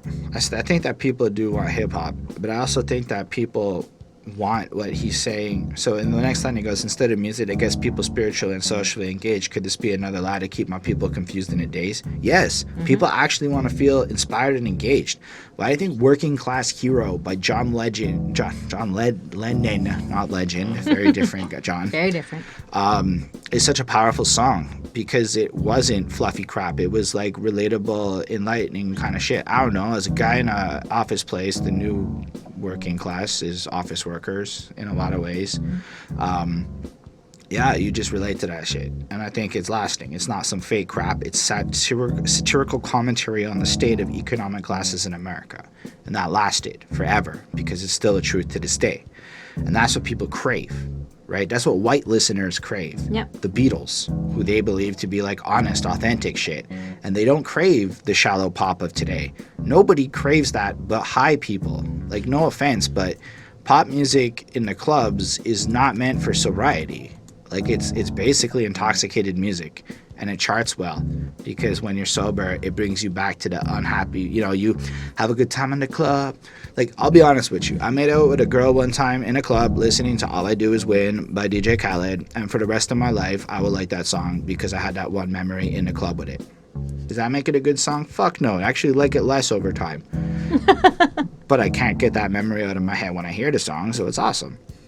Yes, but I think that there's lots of songs that are like that, like where, a memory and a moment or whatever, like, happened to a song, and I think that that's, super relatable to everybody. But what I'm saying is when you make a bunch of music that sounds really good when you fade it all the time, you end up building these memories. And like, then that's the kind of song, like, someone should play for you if, Well, hopefully never you ever get like Alzheimer's and stuff like that, because that's Yes. going to trigger a memory for you. And like, But- that's the same thing. Like, if you know somebody who does have Alzheimer's, you can often trigger memories, but with songs of their youth. But, so anyway, I guess where I was going with all that is, so you created a false association. A lot of people like these positive memories based on these sounds, based on whatever. Yeah. Then they hear it. Then there's the other side where people just are kind of vain in a lot of ways. That shit's number one, so I'm going to hear it, and like a label distribution. But the truth about music is what you hear on repetition is what you're going to like. That's just proven over time. Or So- hate, in terms of like the case when you hear like the same song way too much. Science doesn't say that you'll hate it. In fact, it will say that if you hear the same song enough over time, you'll flip and you'll end But I up think liking it just drives you nuts at some point, because you just hear it far too often. There's so like, many songs the that I can short think of. term, I agree with you. But if you go back to that song 5 Like, I years, can't listen to Mambo Number 5 anymore, I bet if because we, it was just far too much. but have I you got, like, when I was actually listening the tried to radio. like listen to it? Actually tried as an adult, like put that on again. You probably would have a fonder experience with the song now than you would. Well, it's still obviously a catchy song, but it was just that it was played too much, all the Well, time, every time. Like, you turn on the radio, it was So like I all think the time. that the saturation of a song in its immediacy creates that effect, but over time you'll end up liking a lot of that shit 6-7 months later, and you'll actually find yourself going back to it. So Mambo Number 5 ended up creating a lot of replay value for itself over the next 20 years, because while everyone was sick of it, everyone also had memories that made them want to go listen to it again. And whether or not I guess, and yeah, and makes sense. I can say that I hated jazz music when we started reviewing classic hip-hop albums, and But now- not because you were forced to listen to it all No, the time. but it was actually the opposite. It's because I never listened to it, so I never understood groove, and then I never understood a lot of the elements of it. And the more you listen to it, the more you can understand why it's appreciated. Yeah. I'm not advocating drugs, but it took MDMA to understand why. Yeah, same thing. I mean, like I used to. Certain electronic dance music was good. Yeah. It took drugs for me to understand that music, and then I understood it again when I was sober. Partly because I could go back to that place and I could picture myself in front of the speaker for every other EDM song I heard again. Mm-hmm. Anyway, all that to say, I don't think it's a valid argument to say that people want immorality. I think it's a valid argument to say immorality is repetitiously put in our faces to make us believe that we want immorality. But fundamentally, we are drawn towards inspiration. Anyway, that was my commentary on that part of the song. Damn, it's not going to be a short review, is it? At the fact that rather than getting paid off a rap, they rather pay to keep their white rulership maintained. For this reason, I infiltrate the brotherhood of disdain to supplant a digging in crate. Oh, digging in the crates to go above keepers at the gate. To help the outcast of Israel arise and make. I don't know if that was actually an outcast bar or not. But I know what digging in the crates is now. Mm-hmm. And how we done this review 4 months ago, 5 months ago, I would not have known what digging in the crates is, because we've been digging in the crates, going through the classic hip-hops. And I just love the fact that these little Easter eggs are thrown throughout this album. And when you catch them, you're like, oh, that's fucking fire. And then again, this song kind of looks at just that, you know, the more capitalistic side of funneling money back to white people that we had discussed previously. And I say white people because a lot of the music industry is owned by some white Jews. It just worked out like that. Yeah. And it's pretty powerful. So it's not far-fetched to say to white people. And if you look at hip-hop, it really is, in the pop sphere, a lot of sucking money out of the hood into the hands of rich white corporate folk. Whether or not you agree with me, that's cool. This is just how I've come to understand things over. So lyrically, absolutely fire. Sonically, not my favorite track on this project. I give it a 4.25. I think its quality is up there. Anything over a 4 means your quality hits it. But my preference is, I'm more drawn to the first two than this particular track. However, to give him his props, because the rapper's fucking fired the whole way through. It's mostly the beat, like I said. His flow changes so much on this track, from like a quicker to kind of a cadence like that to like, you know, other kinds of cadences. My mind went blank. But he has multiple cadences he drops, and I love that. It keeps it alive and it keeps it fresh. True. Yeah, I don't have anything more on this one. Well, then let's go check out Worldwide War.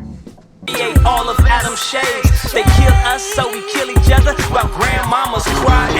I don't know if it's both the title and the beat, but both the title and the beat have me going, this shit sounds like Bone Thugs. Yeah. The beat, very Bone Thugs. And it reminds me of Art of War, Bone Thugs on the grimier side of it. Maybe. And because when it comes to Bone Thugs, I once said I knew stuff on a review and embarrassed myself and get hated on till this day. But outside of that, we've listened to East 99 Eternal and Art of War. Yep. And so this reminds me of that era. There we go. Not the lyrics, the flow isn't, it isn't quite that. Yeah. But the music. Like the griminess, like the kind of creepy sort of vibe that it gives, like it's pretty cool. But also, I almost expect some of the more religious themed lyricism from a group like Bone Thugs to be added into it too, so it adds that extra little connection in my mind, at least at that point. They had some like godlike war mystical bars, like or at least I'm thinking of like Notorious Thugs. I don't know, shit, get ready for Armageddon. Anyway, things like that. I would have to like go back and check out like the actual lyrics. Maybe I'm just inventing things because my memory. We listen to a lot of music. And memory is fallible. Sometimes you think you remember something and it's not real truth. It's just what it is. Yeah. So I'm also not the biggest fan of this chorus. Just to start off with that, because it's how the song starts. It's Worldwide War, I followed the drinking good. And he does that singing thing. So I want to give him kudos on the singing thing, because I like the versatility. And I know I said it was not my favorite chorus, but I'm not supposed to necessarily love everything, right? Like, that's not the goal of this.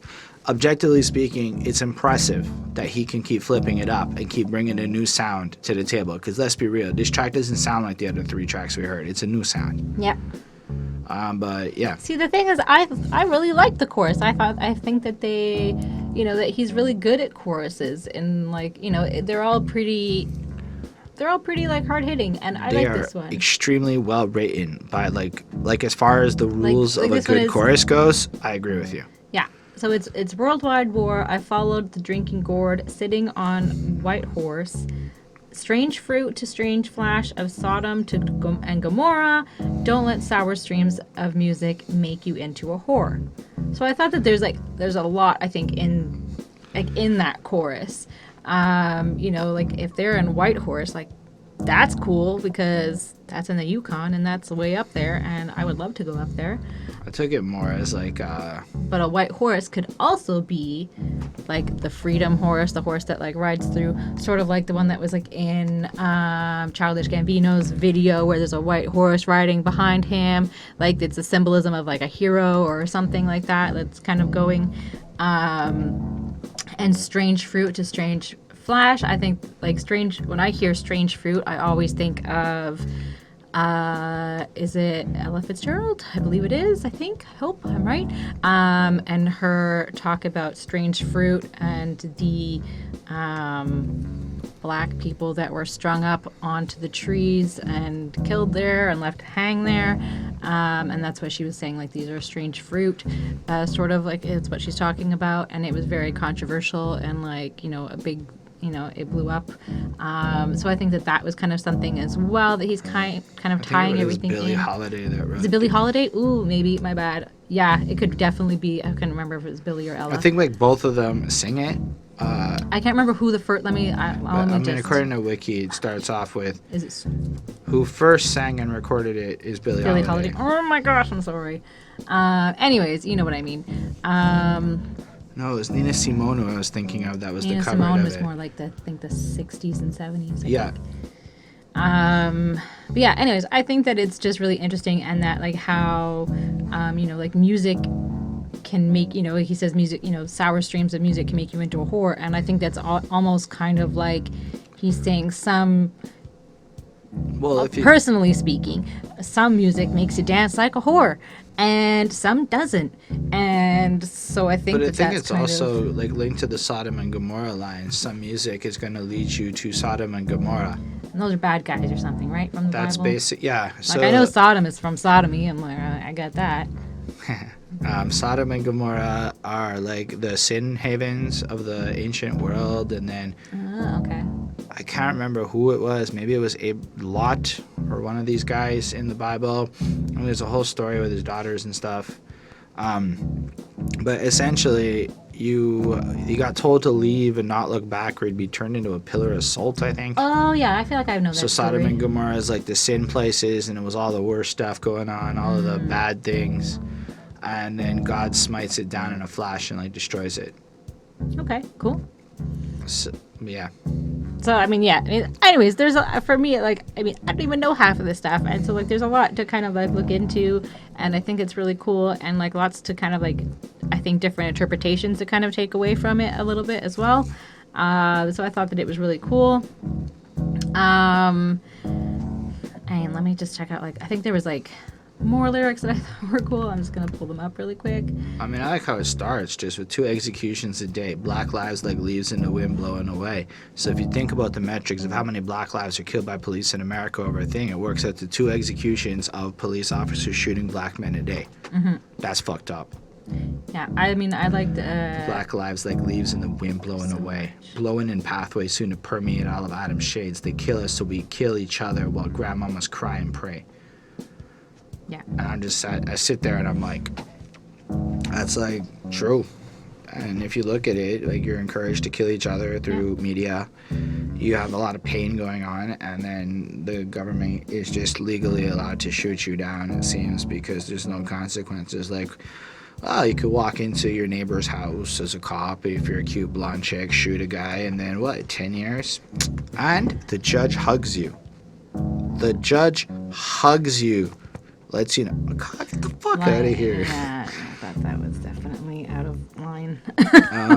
The petty bourgeois say it's because we walk and talk this way, which is amazing because the petty bourgeois love Aerosmith. is it Aerosmith? Who did Walk This Way? Yeah. Which I thought, because that makes me picture that when I hear Talk This Way. Isn't that the lines of the Aerosmith song? So when they go, the petty bourgeois say it's because we walk and talk this way. It's like, look, the middle class white people who love Aerosmith. And ironically, Aerosmith is just, in a sense, as hedonistic as some of the shit that they're going to criticize when it's other types of music and people. Hell, Aerosmith did a track with fucking, what's his name, Run DMC. Yep. With that very song, no? Yep. Anyway, though their daughters got hit while worshipping false Sabbath days to grim reaping at Black Sabbath play, but CGK can't get no aerial play. So it's okay. If these guys are there, then you can promote them, but you come over to my side and it's not okay. Yep. And I think a lot of people feel like that. Yeah. So, I think like it's really pretty cool. Like the lyrics with things that he's talking about are really interesting. And like the war is sort of within ourselves, and like kind of like how we need to learn how to be better people and to kind of step up and to, I guess, treat people equally, and basically learn, telling you to like learn your morals, learn your history, and learn how to behave like a good human being. And basically, like, if we all understand to love one another, no matter what our differences, and I think he's talking about religion, color, gender, political views, theories on the flat earth, situation or whatever, like all of the good and the bad, like everybody has to just love one another, no matter what. And I think that that's very difficult to do, and but I think that that's sort of like the intention of what everybody should be trying to do at all times, is that it should always be about love first. And so I think that was kind of like a big sort of like a bow on that one, just kind of like wrapping it up for you. It's definitely like one of one of the shorter songs. It's 3 minutes 26 seconds, so it's a normal sort of length of a song. It's even shorter because it's only got like the one verse, the hook, and then the crazy poem. Yeah, but it leaves you with so much to think about, like, and it definitely is like hard hitting and impactful, and so like it's pretty cool. I just want to say that at no time in my career of reviewing people in my city am I going to just, like, metaphorically suck dick for the sake of making them sound good, but this is extremely well thought out. Yeah. Well written, to the sense of, like as a writer, the writing is the most important part of a song to me. And I'm just impressed by the amount of things that get thrown in, right? Like, so I'm blazing this Gopherwood up today because these night crawlers are X-Men, homo thugs is what they convey. And I like that, right? So these night crawlers, which is an X-Men, he's one of the X-Men, is X-Men, homo thugs. And if you think about Young Thug wearing dresses and this type of stuff that's going on, is what they're conveying is kind of showing that you have so many of these guys who are giving up basic tenets of masculinity to portray, like I was saying a bit earlier, this feminine lifestyle that they're kind of giving off, which he definitely... See, I don't really see that much. Maybe it's like something that's out of my like vision of what I'm seeing. But your level of tolerance and acceptance and appreciation for that community means that you don't notice these things, is what I would honestly believe. Like, it's probably not weird or abnormal to you to see a bunch of dudes in makeup and nail polish. I know. But to me, that's like, yo. I used to come home to all that every day. I bought a phone case because I really like purple, and if you look, I hope it shows up. You'll see it's kind of pink, and my first thought was, oh fuck it, a pink phone case? Are you fucking kidding me? I got over it. I'm cool with it, but there's some part of me that is still like, no, that's some girl shit. That's not what boys do. Even though on the other hand, I believe there's the same level of branding that goes into some of this superficial attacks on like gender's an interesting one, because some of the shit that's manly is a little bit, I don't agree with everyone's definitions on what's manly, but I do agree that there seems to be an open effort on turning us men into effeminate cripples of what we could be as people, like ignoring the biology that makes us men and what we got to be doing. Like, for thousands of years our risk-taking assholeness was good, and then all of a sudden it stopped being good. Why? Because society changed, sure. But up until recently, it was a necessity for dudes to kind of be a certain way, and then ladies to take care of households and stuff. Now, I'm not trying to throw it down that I'm saying anybody should be anything. I'm saying that to completely alleviate the historical relevance of what a man should be is kind of whack to me, when that's a very new concept that is actively being promoted and that will have consequences over time. Maybe men should give up being toxic, immature, lacking ego, whatever's, but that's maturity, not gender. Right. And I think people are actively attacking the gender, which is fascinating but awful to me. Anyway, I think I get where he's coming from. I don't know if I agree 1,000,000% on his particular views on the subject, but I do think that it seems like if you wear a dress and some nail polish, you'll pop a lot quicker. If you have some pink hair, if you do some of this stuff. Is this real statistics? Like, are these real things? Like, I don't know if looking pop, like certain things in pop gets music, you more yes, famous than others. Yes, in pop music, always. It's always been like that. Look at David Bowie. I bet half of it is what he dressed up as more than the music. Half of it is these dudes' antics more than the music, and people don't want to admit that shit. Yes, the music's great looking back, but if David Bowie wasn't going around as a Nazi doing cocaine, I don't think... he dressed up as a Nazi for a year. See, I didn't know that. I don't think he would have had the media attention and controversy to secure stardom. So you get that controversy. Like, why did Lil Nas X come out as homosexual while the song was number one? Is it marketing, or is it LGBTQ plus rights?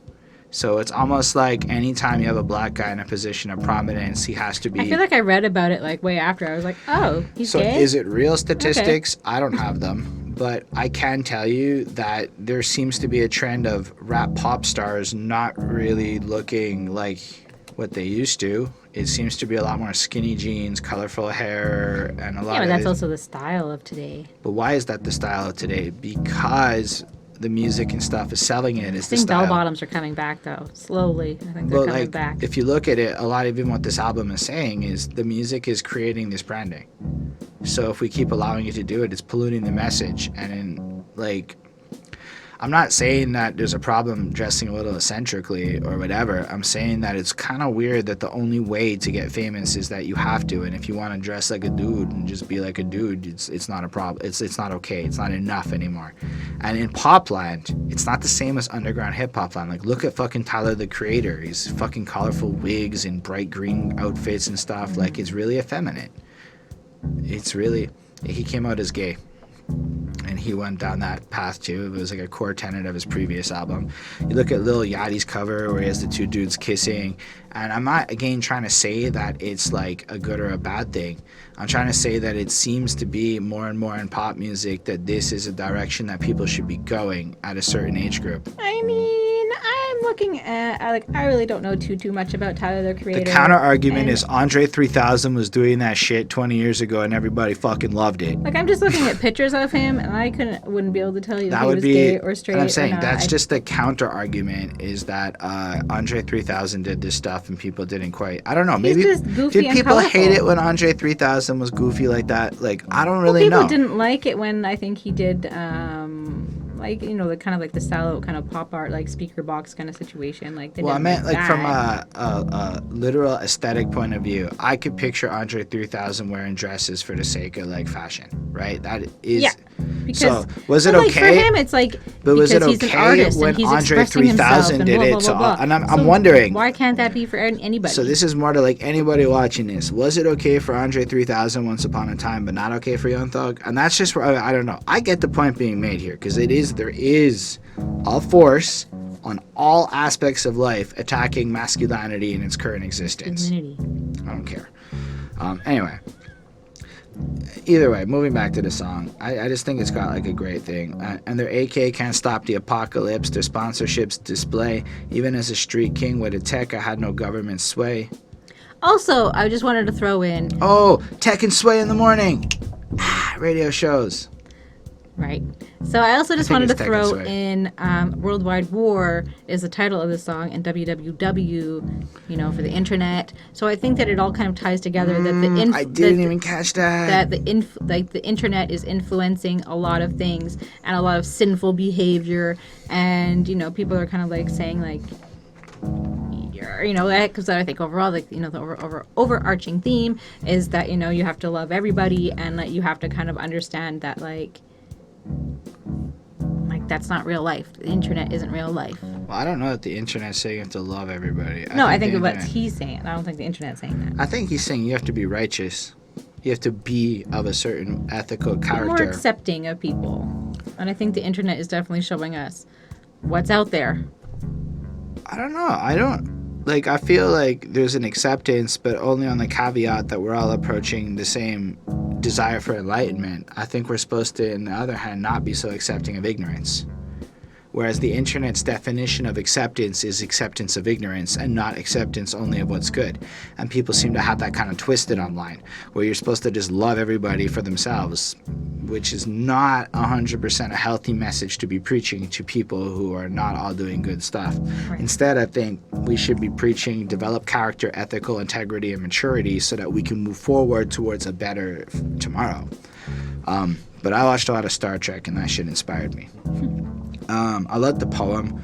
It was long, and they didn't send us the poem in lyrical form, so I wrote a couple lines down, but it was just kind of like a series of almost commandments to be a better person. Like, be righteous in your actions, be just in your dealings, be upright in your performances, be honest in your expressions, and then just kind of ending with be of sound character and fair in all your judgments. Yeah.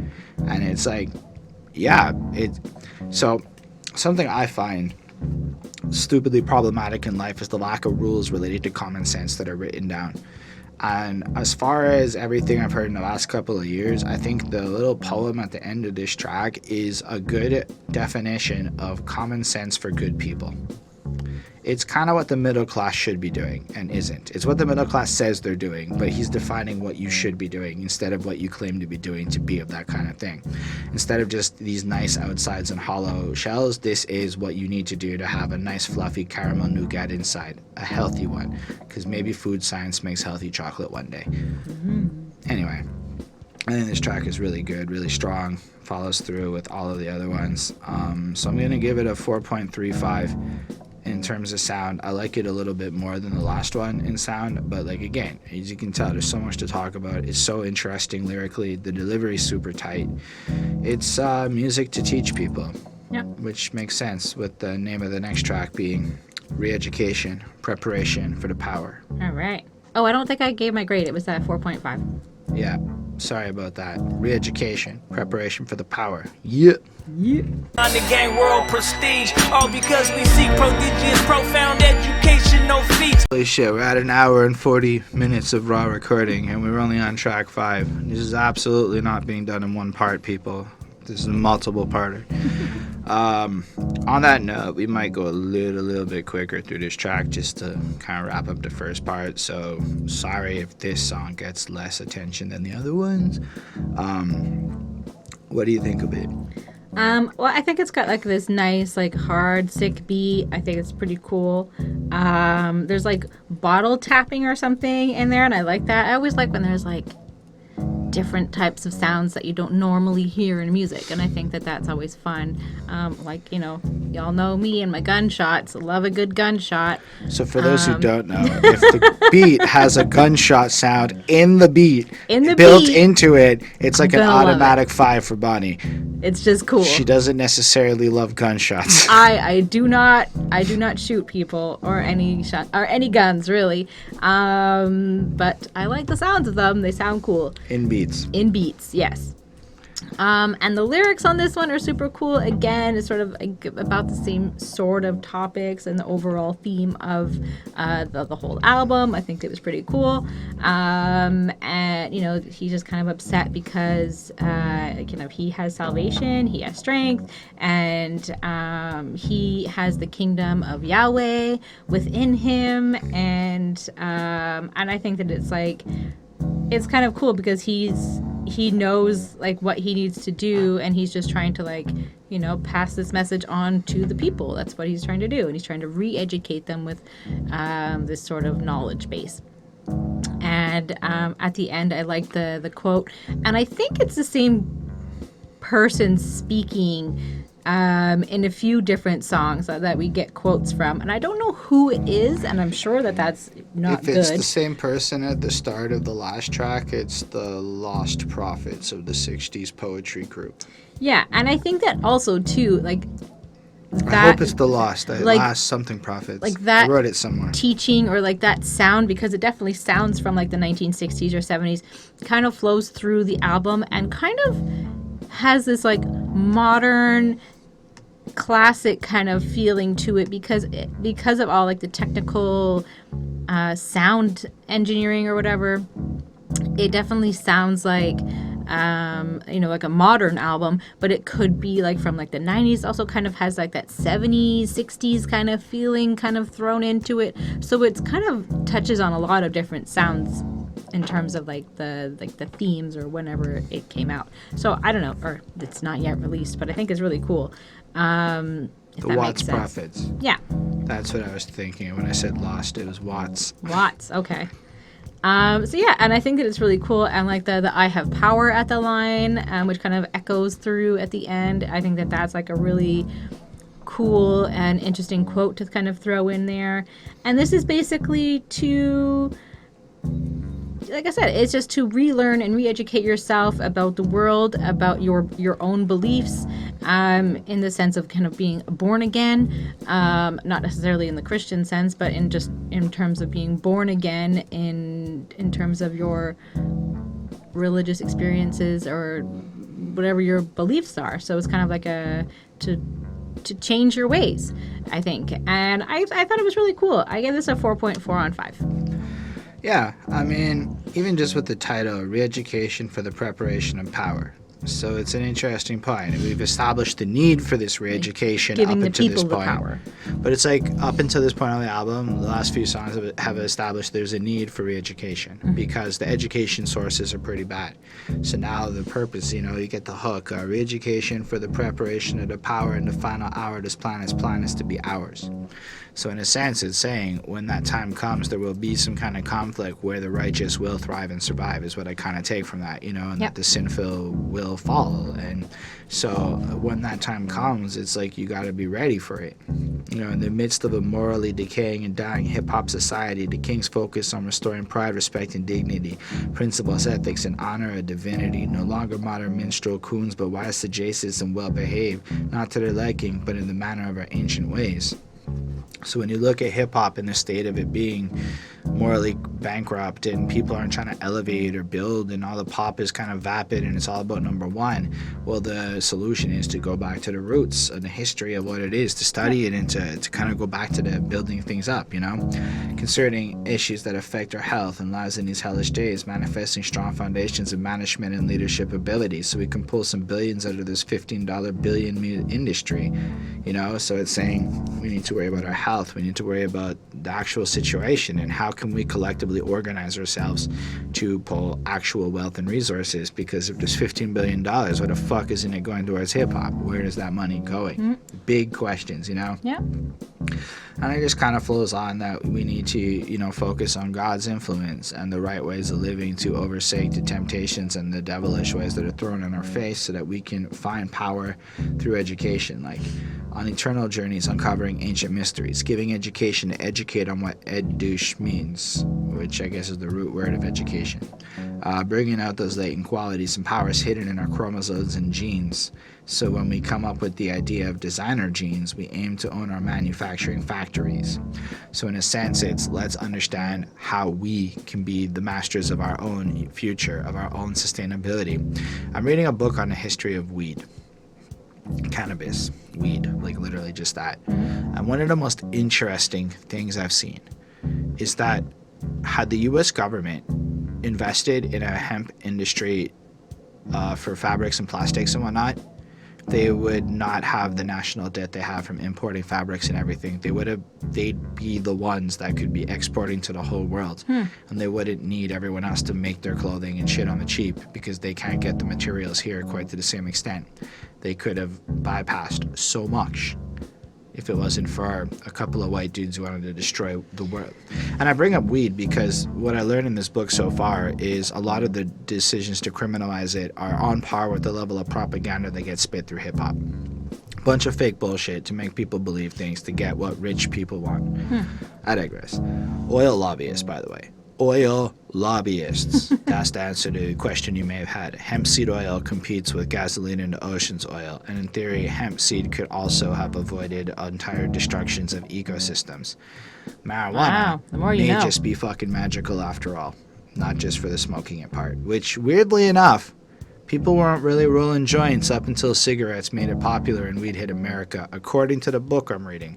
Everyone else would ingest it more orally or through pipes and stuff. So America Well, it makes sense brought with the us whole the pipe joint. thing because I feel like pipes are more like old school. And yes, there were mechanisms from the natives that had pipes, but apparently they would smoke a lot of shit, not just weed. Oh, like the Peace pipes and there's like something that they would eat and it makes you. Yeah. I can't think of what it's Gosh, called. history of drugs is cool. Anyway, I don't bring that up for moral depravity reasons. I just think it's interesting how much drugs has been part of society. Anyway, so yeah, the track kind of ends though. Weirdly enough, I'll show you. The first verse ends with not how, while understanding that it all comes from our spirituality, not how many holes or clothes or straps to keep, noisy amounts of pills you pop or purple syrup you drink, rewriting history. Yeah. So oddly enough, success and stuff isn't based on the metrics of how many girls you smashed or how much drugs you do, and that shouldn't be the essence of your music.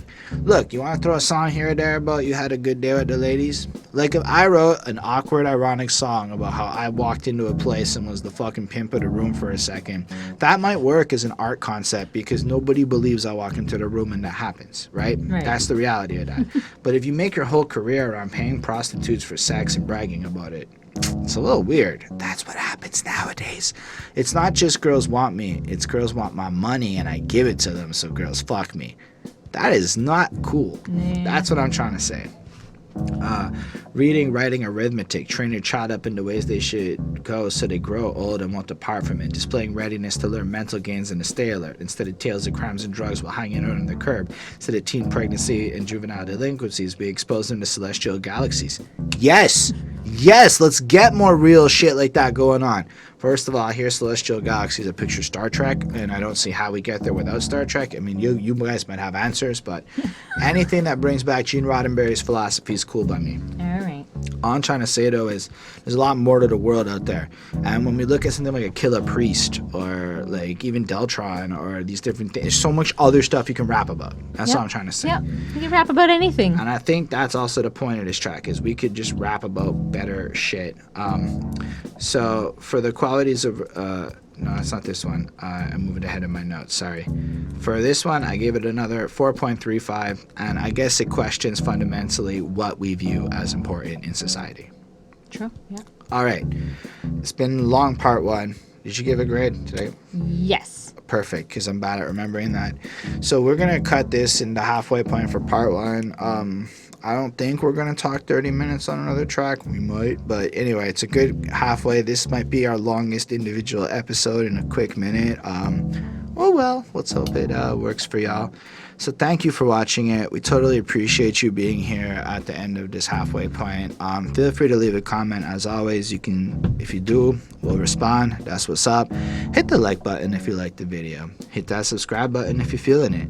And we'll get you part 2 and more reviews. And special thanks to the patrons. This is Melga Dempsey, Chris Prado, Jonathan Barnes, DJ Black, Hurricane, Linda Williams, Coney Sparks. They're all super dope. They helped us get a new camera. They're going to pay for our website soon. Y'all amazing. No, literally, when I say soon, we're doing it this month because, yeah, everything worked out this time. This month was the timing. And they're really awesome like that. And they get to tell us what albums to review. So if you want to tell us what albums you, viewer, want to see us cover, Patreon's a great way. Better than the vapid request in the comment. The meaningful request in the comment get some love. Vapid ones, we'll see. But yeah, we also make music here. You can check that out. I dropped a single this week. I got my own album coming out in the next little bit. And not to compete with their album, but it's my plug time. And you can check that out on this channel. So let me know what you think about all of that. And we'll catch you very soon with part 2. So peace, love, Bye, guys. and live long and prosper.